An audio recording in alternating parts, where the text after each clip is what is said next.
네, 오늘 말씀은 출애굽기 20장의 말씀입니다. 정확히 말하면 20장 1절에서 17절까지의 말씀인데 우리가 너무나도 잘 알고 있는 십계명의 말씀입니다.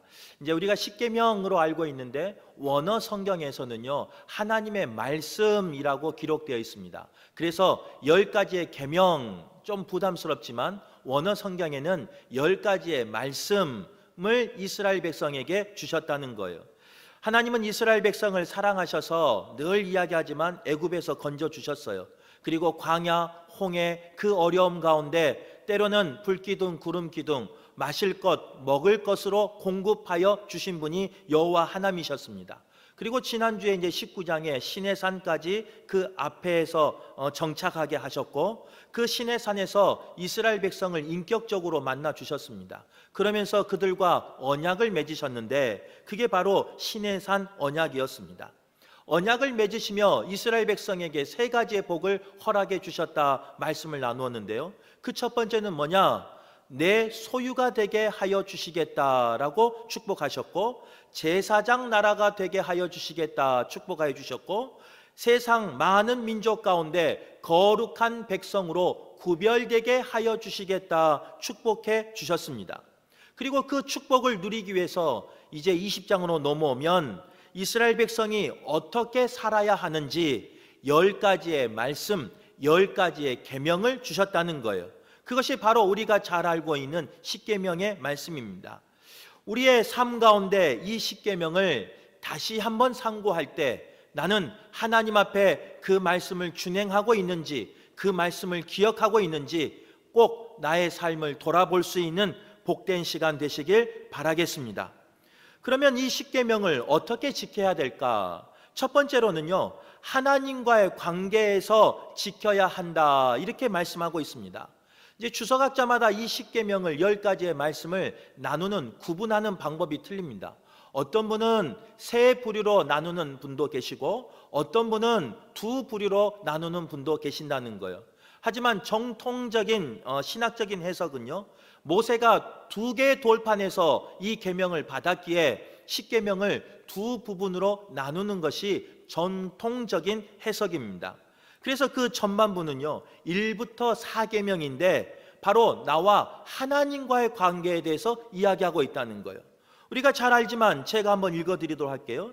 1계명은 너는 나 외에 다른 신들을 내게 두지 말라. 2계명은 너를 위하여 새긴 우상을 만들지 말며 절하지 말며 섬기지 말라. 물론 이제 땅이나 위로 이렇게 들어가 있어요. 그 다음에 3계명은 너는 내 하나님 여호와의 이름을 망령되이 부르지 말라. 그리고 4계명은 안식일을 기억하여 거룩하게 지키라. 오늘 이 1계명부터 4계명은요 누구와의 관계냐? 하나님과 나와의 관계라는 거예요. 신앙생활함에 있어서 이것이 가장 중요하다는 거예요. 물론 교우 간의 관계, 목회자와의 관계도 중요하지만 신앙생활할 때 누구와의 관계가 가장 중요하느냐? 여호와의 하나님과의 관계가 중요하다는 거예요. 그래서 때로는 목회자와 또 성도와 관계가 흐트러질 수 있지만 하나님과의 관계는 바로 서는 우리 성도들 되시길 간절히 바라겠습니다. 하나님을 내 삶의 우선순위로 삼고 하나님을 내 삶의 주인으로 삼고 하나님 앞에 우상을 두지 아니하고 우상을 만들지 아니하고 우상에게 절하지 아니하고 우상을 섬기지 아니하고 우상을 의지하지 아니하는 우리 성도 되시길 간절히 바라요. 그래서 하나님의 이름 앞에 망령되이 행하는, 그래서 하나님이 죄 없다 하지 아니하는 그런 성도 되시길 간절히 바라겠습니다. 때로는 우리의 삶 가운데 두려움이 있을 때가 있어요. 무서움이 있을 때가 있어요. 그럴 때 우리 사람들의 본성은요 어떤 형상을 만들어 간답니다. 그리고 그 형상이 나를 지켜준다라고 생각할 때가 있어요. 그런데 거기서 더 나아가 그것이 믿음이 되어버릴 때가 있어요. 그래서 그 형상에게 절하기도 하고 섬기기도 하고 묻기도 하고 그럴 때가 있다는 거예요. 그것이 바로 우상이라는 거예요. 아마 우리의 삶 가운데는 그런 일이 없겠지만 신앙생활하는 우리에게는 그런 일이 있어서는 안 되지만 때로는 여러 가지 일이 힘들고 꼬이기 시작하면 또 내 인생의 고비고비를 만나다 보면요 그런 것들을 의지하고 싶을 때가 있어요. 또 그런 것들을 만들고 싶을 때가 있어요. 그런 우리에게 오늘 본문의 말씀은요, 1계명부터 4계명을 통해서 분명히 말씀하고 있어요. 내 앞에 다른 신들을 둬서는 안 된다는 거예요. 하나님 앞에 먼저 된 신을 둬서는 안 된다는 거예요. 세상의 물질이든 능력이든 자녀든 내 사랑하는 남편이나 아내든 하나님 앞에 먼저 두는 순간 그것이 나를 옥조이게 되고 그것 가운데 나의 자유를 빼앗기게 된다는 거예요. 그러기에 오직 하나님만 최우선으로 섬기는, 오직 하나님만 나의 주인으로 삼는 우리 모두가 되시길 간절히 바라겠습니다. 더 나아가 그런 하나님 앞에 안식일을 기억하여 거룩하게 지키는 우리 성도 되시길 바랍니다. 이제 오늘 말씀에 보면요, 그 안식일에 일하지 말아라, 쉬어라 라는 말씀이 나옵니다. 그러나 거기에 방점을 두면 안 돼요. 거기에 강조가 되면 안 돼요. 안식일은 물론 쉬는 날이에요. 일해서는 안 되는 날이에요. 그러나 일하지 말고 쉬지 말아야 할 이유는 무엇이냐? 안식일이 복되게 하기 위해서, 안식일이 거룩한 날 되기 위해서. 이제 구약에서는 안식일이지만 신약의 시대를 살고 있는 우리에게는 주님의 부활을 기념하는 주일을 지키는 날이잖아요. 이 주일날 쉬는 것도 중요해요. 일하지 않는 것도 중요해요. 그러나 그보다 먼저 돼야 되는 것은 왜 쉬는가, 왜 일하지 말아야 하는가를 알아야 된다는 거예요. 이 주일을 복되게 지키길 원하고 거룩하게 구별되게 예배하기를 원하는 하나님의 마음이 담겨 있다는 거예요. 그런데 우리는 그것을 잊어버리고요, 예배하는 것보다는 쉬는 것, 또 복되게 하는 것보다는 그냥 일하지 않는 것에 대해서 방점을 둘 때가 있다는 거예요. 그런 우리에게 오늘 말씀은 분명히 말씀하고 있습니다. 일하지 말고 쉬되 거룩한 주일을 위하여, 거룩한 그 주일에 복되게 하기 위하여 그렇게 하라라고 말씀하고 있는 거예요. 오늘 예배한 성도가요, 성도님들이 지금처럼 예배함을 통해서 하나님께 거룩함으로 나아가길 바랍니다. 하나님 앞에 영광 돌리는 성도 되시길 간절히 바라겠습니다. 이제 이 안식일을 조금 더 쉽게 설명하면 이래요. 우리가 엿새 동안 이제 연애할 때 보면요, 사귈 때 보면요, 엿새 동안 우리가 일을 하잖아요. 바쁜 일과 생활 동안 일을 해요. 그리고 쉬는 날 되면 애인을 만나야 돼요, 만나지 말아야 돼요? 사랑하면 만나야죠. 그리고 그 상대를 애인으로 생각하면 아무리 쉬고 싶어도, 아무리 피곤해도 그 애인을 만나면서 쉬고 그 애인과 함께 교통하면서 쉬는 게 바로 애인의 관계 아니겠습니까? 사랑하는 관계가 아니겠어요? 하나님이 우리에게 요구하신 것이 바로 그 사랑이라는 거예요. 하나님이 고백받기를 원하는 그 고백이, 그 거룩한 고백이, 그 사랑의 고백이 바로 그런 고백이라는 거예요. 엿새 동안 열심히 일했어요. 피곤해요. 지쳤어요. 그러나 사랑하는 애인을 찾는 심정으로, 그 애인과 관계를 유지하기를 원하는 마음으로 주님을 찾고 주님께 예배하고 주님 앞에 나오라는 거예요. 애인을 만나는데 피곤하다? 이건 사랑이 식은 거죠. 애인을 만나는데 귀찮다? 이건 다시 한번 생각해 봐야죠. 하나님을 만났는데 피곤하다? 하나님을 만나는데 귀찮다? 이것은 있어서는 안 되는 일이라는 거예요. 바로 안식일을 기억하여 거룩하게 지키라는 것은 하나님이 우리에게 그 사랑을, 그 마음을 받기를 원하신다는 거예요. 입술로만 하나님이 내 삶의 주인이십니다, 하나님 앞에 어느 누구도 어느 것도 없습니다 라고 고백하는 것이 아니라 삶으로, 예배함으로 하나님을 경배하는 것을, 하나님 앞에 사랑 고백하는 것을 하나님은 듣기를 원하신다는 거예요. 지금까지 잘하고 계시니까 앞으로의 삶 속에서도 하나님과 교제하며 하나님과 만나는, 그리고 하나님께 영광 돌리는 거룩하게 예배하는 우리 성도 되시길 바라겠습니다. 쉬운 게 아니에요.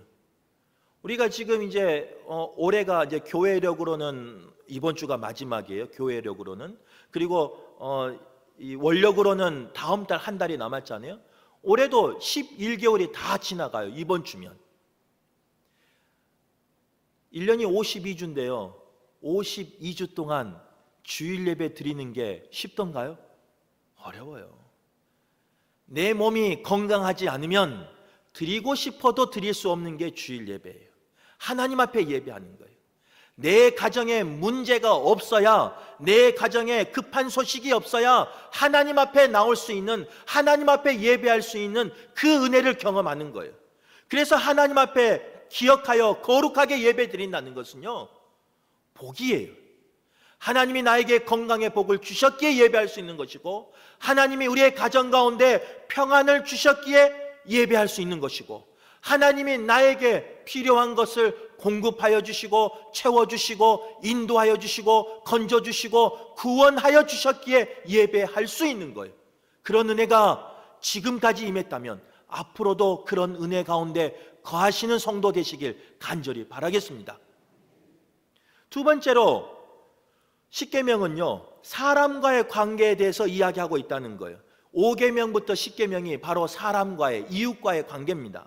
5계명은 잘 알고 있는 것처럼 내 부모를 공경하라, 6계명 살인하지 말라, 7계명 간음하지 말라, 8계명 도둑질하지 말라, 9계명 내 이웃에 대하여 거짓 증거하지 말라, 10계명 내 이웃의 집의 것을 탐내지 말라. 이제 그러면서 뭐 아내나 남종이나 여종이나 소나 뭐 나귀나 뭐 소유나 탐내지 말라 이렇게 나오잖아요. 이 이웃에 향한 사람과 사람과의 관계 속에서 가장 먼저 준 계명이 뭐냐? 내 부모를 공경하라, 이 말씀이에요. 여기서 공경하다라는 원어는요, 카베드라는 히브리어를 쓰고 있습니다. 이 카베드의 원형은 카베드라는 단어예요. 카베드는 어느 때 쓰냐? 창조주와 피조물의 관계 속에서 쓰는 거예요. 하나님과 인간 관계 속에서 쓰는 거예요. 주인과 종의 관계 속에서 쓰는 단어가 바로 카베드라는 히브리어입니다.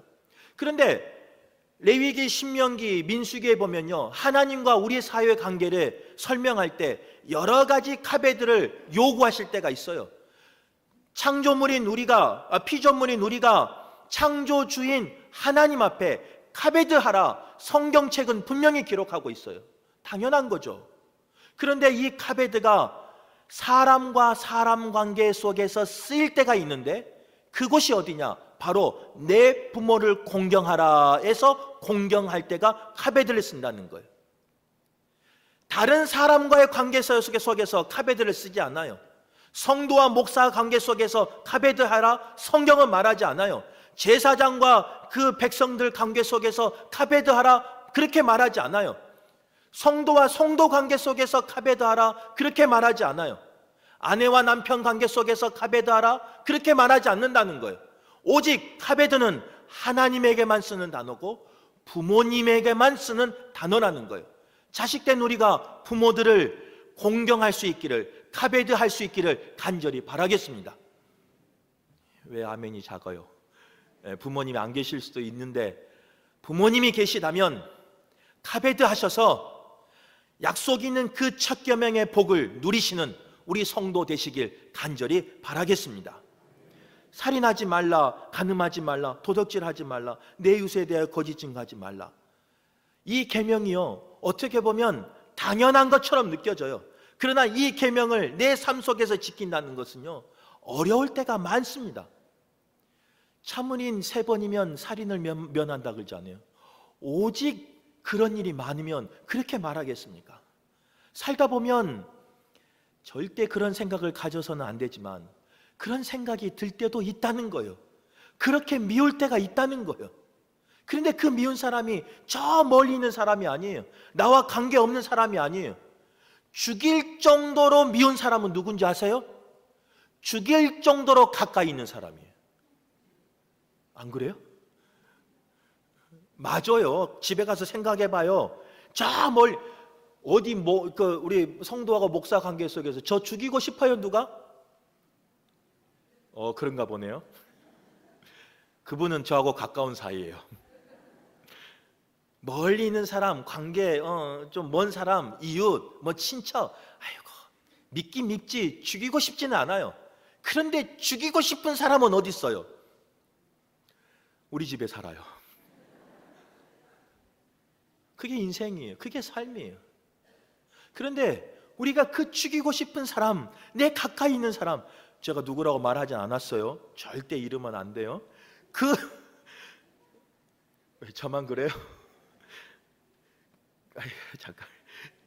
아이고. 그 사람을 죽여서는 안 되는 이유, 살인해서는 안 되는 이유가 뭐냐면, 인간적으로 눈으로 봤을 때는 죽이고 싶은 사람이지만 영적인 눈으로 봐봐요. 하나님의 눈으로 봐봐요. 그 사람은 하나님의 형상을 따라 만들어진 하나님의 자녀라는 거예요. 내 눈에 보기에는 죽이고 싶은 사람이지만, 함께 하기 싫은 사람이지만, 함께 한 것이 후회되는 사람이지만, 하나님은 그 사람을 사랑하는 사람이고, 그 사람을 나의 형상을 따라 만든 사람이라고 말하고, 나의 소유라고 말하고 있고, 그 사람을 살리기 위해서 독생자 예수 그리스도를 십자가에 달리게 하셨다는 거예요. 나를 위해서 십자가 달리시기도 하셨지만, 내가 죽이고 싶은 그 사람도 위에서 십자가에 달리셨다는 거예요. 그러기에 우리는 절대로 그런 마음 가져서는 안 돼요.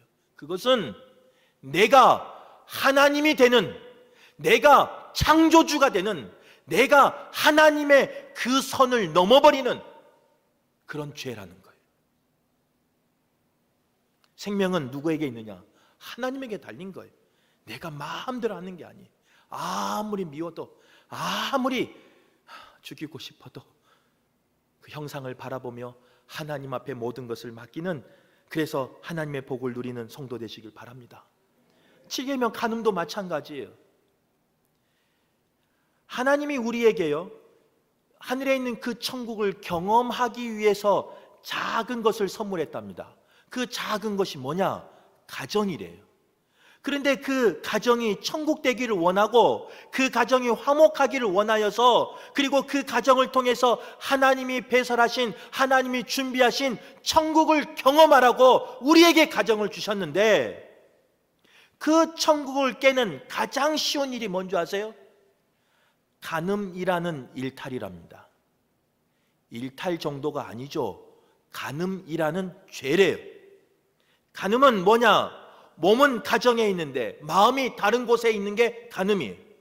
몸은 남편과 아내에게 있는데 마음이 다른 이성에게 있는 것이 간음이라는 거예요. 이 간음이 하나님이 우리에게 허락하신 천국을 지옥으로 바꿔버릴 수가 있다는 거예요. 이 간음이 하나님이 우리에게 허락하신 그 복을 때로는 심판으로, 때로는 어둠으로, 때로는 고통으로, 아픔으로, 눈물로 바꿀 수 있다는 거예요. 그래서 이 본문을 설교할 때는요, 제가 적어도 어렸을 때는, 제가 적어도 그 중고등부나 뭐 이렇게 다닐 때는, 목사님이 설교할 때는요, 이 본문 설교할 때는 남성들을 부르면서 설교를 했어요. 때로는 저희 교회 그 모교 목사님은 좀 아주 고지식한, 정말 그 보수적인 목사님이셨거든요. 예배 시간에 불도 깜빡깜빡 못하는 그런 교회에서 제가 신앙생활을 보니까, 이 말씀 전할 때는요, 남자분들을 다 이렇게 세웠어요. 한번 할까요? 여자분들은 좋아하시는데 남자분들은 안색이 안 좋아주는데, 그때는 그랬어요. 그래서 이 가는 문제는 누구의 문제냐? 가장의, 남성의 문제였어요. 그런데 시대가 변해서요, 요즘은 이 설교 본문을 남성에게만 말하지 않아요. 여성에게도 말한다는 거예요. 여성에게도 이 본문이 적용된다는 거예요. 남성만 가정을 파괴하는 것이 아니고 여성도 그런 여성이 있다는 거예요. 우리 교회만 빼고. 참 안타까운 사실은 뭔지 아십니까? 그때 남성을 일으켜서 세울 때는요, 죄송하지만 이 본문은 성도를 향한 본문이었어요. 성도들의 삶 가운데 간음하지 말아라, 성도들은 거룩하게 구별하라, 성별하라, 이런 말씀이었어요. 죄송한 이야기지만 시대가 변해서 지금 목회하고 있는 저의 시대는 이 간음하지 말라가 성도에게만 향한 말씀이 아니라는 거예요. 목회자에게도 향하는 말씀이라는 거예요. 목회자도 이 죄에 빠지는 사람이 많기에, 목회자도 이 죄에 넘어가는 사람이 많기에, 목회자도 이 죄에 유혹당하는 사람이 많기에, 성도에게만 전파하는 것이 아니라, 선포하는 것이 아니라 말씀을 전하는 저에게도 선포하시는 말씀이라는 거예요. 무서운 말씀이죠. 무서운 시대가 되어버린 거죠. 질문 하나 해볼게요. 가늠한 게 쉬울까요? 가늠 안 하는 게 쉬울까요? 하는 게 쉬워요. 이게 조금 어폐가 있는데, 다시 똑같은 질문 해볼게요. 가늠하지 말라라는 계명을 지키는 게 쉬울까요? 가늠하지 말라 계명을 어기는 게 쉬울까요? 갑자기 헷갈리죠. 아무튼 다 몰라도 돼요. 가늠하지 말라 이 계명을 지키는 게 더 쉬워요. 가늠 안 하는 게 더 쉬워요. 여러분들이 가늠을 안 해봐서 그래요. 가늠을 해보면, 저도 들은 거예요. 가늠을 하기 위해서는요, 적어도 이 머리가 비상해야 돼요. 최소한 내가 범죄했던, 핸드폰을 안 가져왔는데 스마트폰을 깨끗이 청소할 수 있는 그런 지혜가 있어야 돼요. 통화를 했는데도 그걸 안 지우고 집에 들어갔다? 그건 큰일 나는 일이죠. 만약에 문자를 주고받았는데 그걸 안 지우고 들어갔다? 큰일 나는 일이죠. 그 정도로 깨어있는 사람만이 가늠할 수 있는 거예요. 어려운 거예요, 가늠 안 하기가. 바꿔 말하면 하나님의 말씀은요, 지키는 게 더 쉬워요. 정결하게 거룩하게 살면 핸드폰 던져놔도 돼요. 저도 핸드폰에 비밀번호가 있습니다. 왜 그러냐?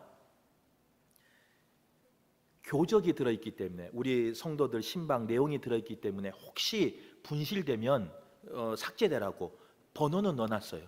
그런데 번호가 쉬워요. 9999. 아이고, 이거 녹음되면 안 되는데. 그러니까 누가, 우리 딸이 그러대요. 아빠는 비둘기라고 9999 그런다. 어쩔 수 없이 혹시나 잊어버릴까봐 비밀번호 놓지만 그냥 집에 가면 던져놔요. 이런 죄를 지지 않으면, 이런 것을 하지 않으면, 이런 일을 하지 않으면 신경 쓸 필요가 없어요. 그런데 이 죄 가운데 빠지면요, 핸드폰 늘 누가 볼까 안 볼까 가지고 다녀야죠. 지니고 다녀야죠. 삭제했는가 안 했는가? 요즘은 그 삭제해도 휴지통에 또 살아있다네요. 휴지통도 비워야죠. 또 요즘은 용산 가면 그거 몇십만만 주면 세상에 핸드폰 살 때부터 지금까지 기록을 다 찾을 수 있대요. 이야, 무서운 시대예요. 그것을 신경 쓰고 살아야 되는 시대예요. 죄를 지면 차라리 범죄하지 않고 말지, 차라리 죄 짓지 않고 말지, 그게 더 쉬운 거예요. 거짓말도 마찬가지예요. 거짓 증거도 마찬가지예요. 거짓말 해보셨어요? 안 한 것처럼 생각하시는데, 저는 안 한다고 믿지만 하나님은 아셔요. 거짓말을 어렸을 때 해보면요, 부모님에게 거짓말하면요, 오늘은 이만큼 작은 거래요. 그런데 그 거짓말을 숨기기 위해서 다음에는 더 큰 거짓말을 해야 돼요. 그리고 한 3번 정도 거짓말하면 그때는 기억이 가물가물해요. 예전에 뭐라고 거짓말했는가? 그럼 기록해놓고 써놓고 그 거짓말을 일관되게 거짓말해야 되니까 거짓말 하는 게 더 어려운 거예요. 거짓말 안 하면 그냥 사실 있는 그대로만 말하면 되는 거예요. 그리고 그것을 말했을 때 때로는 실수였으면 실수였다 말하면 되고, 근데 거짓말하게 되면 그 몇 년 전 일, 몇십 년 전 일까지 다 짜서 하다 보니까 얼마나 힘들겠어요. 그래서 계명을 지키는 게 더 쉽다고요. 이해가 안 되시죠? 계명을 지키는 우리 모두가 되시길 바랍니다. 그리고 10계명에 보면요, 10번째 계명은 내 이웃의 집을 탐내지 말라, 이렇게 말씀했어요. 이렇게 저도 말씀 전해요. 목사인 저는 신방하다가 우리 성도님 집을 신방할 때 탐을 낼까요, 안 낼까요? 새 가족 왔어요. 크게 말해주세요. 목사인 저는 신방하면서 우리 성도님의 집에 갈 때 탐을 낼까요, 안 낼까요? 감사합니다. 새 가족도 왔는데. 죄송하지만 탐이 날 때가 있습니다. 같이 예배하는 남편들을 보면요, 탐이 나요. 저보다 잘생기고, 저보다 몸매가 좋고, 저보다 능력이 있고, 저보다 좋은 선물을 사주는 그 남편들을 보면 탐이 나요. 아마 저보다 우리 아내가 더 탐이 날 거예요. 그래서 제가 이야기 안 해줘요, 집에 가서. 남편만 탐이 난 게 아니에요. 아내도 탐이 날 때가 있어요. 아름다운 모습, 현숙한 모습을 보면요, 탐이 나요. 아내가 있는데도 불구하고 그 아내가 탐이 날 때가 있다니까요. 목사도. 죄송한데 남편과 아내만 탐납니까? 진짜 탐나는 건 뭔지 아세요? 자식들. 와, 누구 집 가면요, 이렇게 잘 됐고 이렇게 잘 됐고 이러고 살고 있고 이러고 살고 이야기 들으면요, 이야, 이건 목사여서 뭐라고 말을 못하지. 탐이 난다니까요. 그리고 우리 성도님 집 가면요, 물론 그 소유하고 있는 것을 다 보여주진 않아요. 저의 탐심을 알기 때문에. 그래서 꽁꽁 숨겨놓는데 보면 알아요. 이 집은 어떤 것이 있을 것 같고 어떤 문서가 몇 장이 있을 것 같은 그런 모습이 있는 가정이 있어요. 보여주진 않지만 탐이 나요. 그런데 성경은 뭐라고 말하느냐? 탐내지 말라는 거예요. 남편을 보아도, 아내를 보아도, 자녀를 보아도, 소유를 보아도 탐이 날 때가 있어요. 남의 떡이 더 크게 보일 때가 있다는 거예요. 그런 우리에게 성경 말씀은 뭐라고 말하느냐? 내 이웃의 아내나 그의 남종이나 그의 여종이나 그의 소나 그의 나귀나 무릇 내 이웃의 소유를 탐내지 말라, 이렇게 말씀하고 있는 거예요. 왜 탐내지 말아야 하느냐? 그것은 탐심의 죄에서 끝나지 않아요. 그건 어떤 욕심의 죄에서 끝나지 않는다는 거예요. 10계명의 10번째 계명을 범하는 것은 하나님을 신뢰하지 않는 거예요. 하나님을 믿지 않는 거예요. 하나님이 그 가정에 있는 것을 나에게 주시지 않을 거라는 그 불확실이 있기 때문에, 신뢰함이 없기 때문에 그것이 탐나는 거예요. 하나님이 저기 있는 것 때가 되면 나에게 주신다, 그런 믿음이 있다면 그게 탐날 필요가 없죠. 저 가정에 있는 것을 나에게 주신다라고 하면 탐남이 없죠. 그런데 하나님이 주시지 않을 것 같은 그 믿음이 있기에, 좋은 믿음이 아니에요, 있기에 탐심이 생기는 거예요.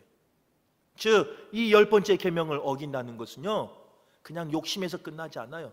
하나님을 불신한 것이고 하나님을 인정하지 않는 것이고, 입술로는 나의 주인, 나의 능력자, 나의 구원자, 나의 예비하신 분이라고 고백하지만 삶으로는 믿지 않는 거예요. 삶으로는 그 하나님을 인정하지 않는 거예요. 그게 10번째 계명을 어기는 거예요. 오늘 예배한 우리 성도들 삶 가운데 이 10가지의 계명 가운데 내가 걸려 넘어지는 곳이 있어요. 꼭 넘어진 곳에 넘어져요. 꼭 다친 곳이 다쳐요.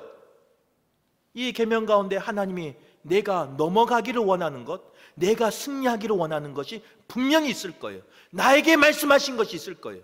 그 말씀이 들리는 시간 되시길 간절히 바랍니다.